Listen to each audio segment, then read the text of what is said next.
And the completed super system enters day 3. Now these two pairs started showing sign last night, so I moved them.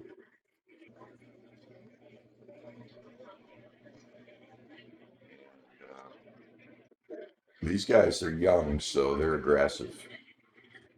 When they get older, they sort of slow down with the aggression. But right now, because this is an adolescent pair, growing very well. Got a couple of my bigger fish now. Um, they're using their size and their immaturity to sort of stress everyone out. You know? And that's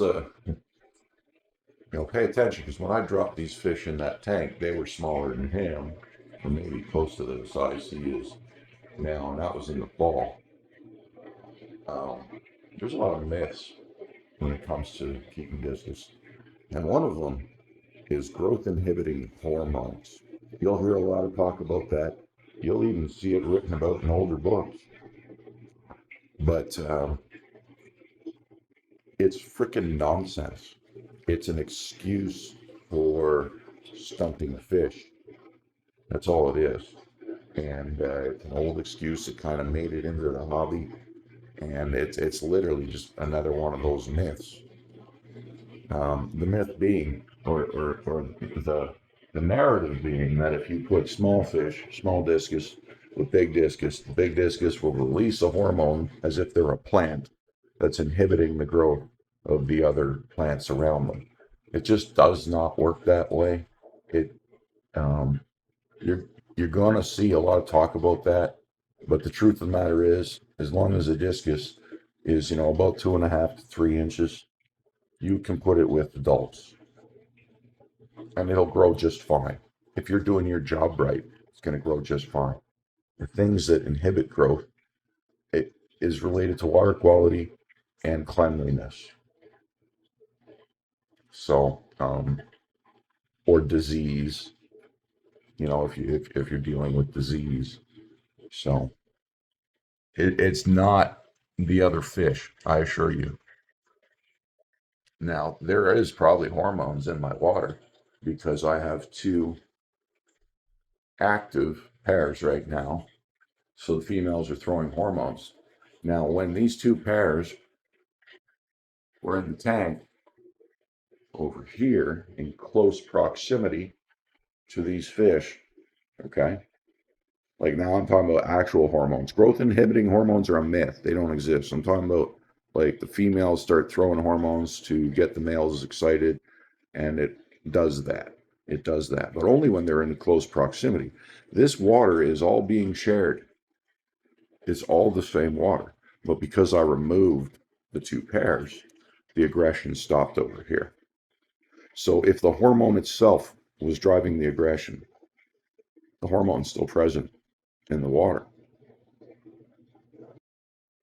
So there's a lot of myths when it comes to discus keeping, and it throws people off. You start worrying about things that don't exist, and then you start trying to compensate for them when you don't have to, because it's just nonsense. And there's so much of that in the discus keeping world. And when you're doing your research, it's really hard to sort through it all because there's a lot of similar things out there. You know, stress bars. The way people talk about those can be there's a lot of myth in that too. I won't get too deep into it, but one example is, people will say, "Oh, those stress bars, it means you got parasites," or, well, stress bars just mean stress. And my brown discus, the ones up here, we'll take a closer look at them in a minute. If you go back in my videos, like the last week or so, they were showing bars all the time, and I was starting to worry. I'm like, why are my brown discus showing bars? Well, they were showing bars because these guys are getting, you know, into season and they're aggressive. So they were stressing out my other fish. I'm gonna have to worry about that for a few more months until they slow down. When they're in season, I got to get them out. because they're stressing out my other fish. But seeing I moved them here, these fish are all a lot more relaxed now. And the two fish I was worried about, I was getting ready to medicate them.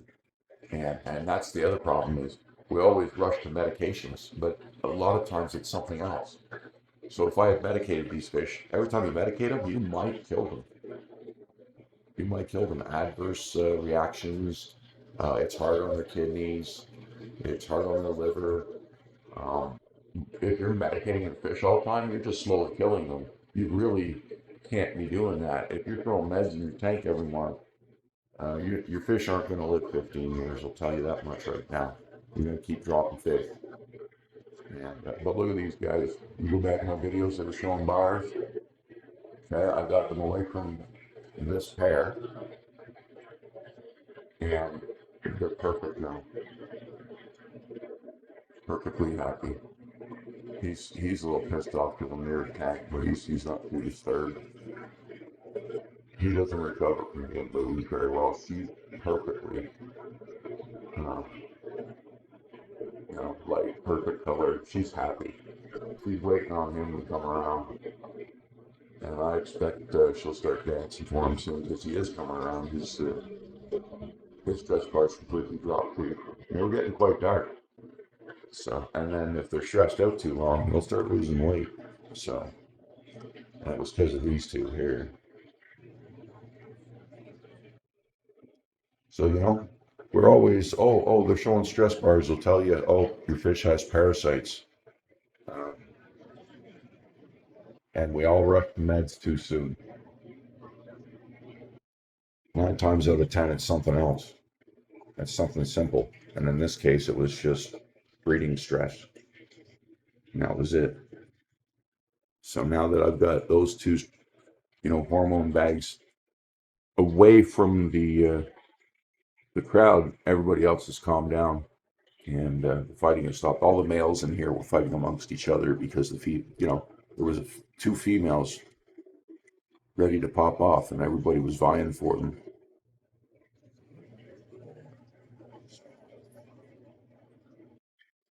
Discus myths.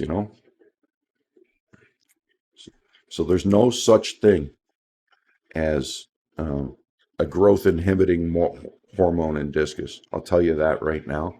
And um, clearly, the breeding hormones are still in the system, but if the fish are not within a few inches of each other, there's no effect.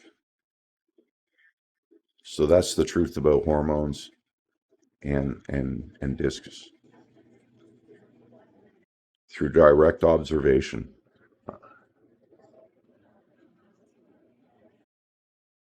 All the same water. These fish are no longer freaking out. These fish are still in the mood.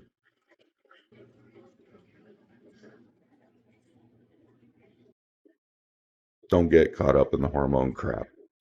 Just keep your water clean. Everything will be good. Thanks for watching. Oh, and I forgot to say it earlier. Good morning from the north.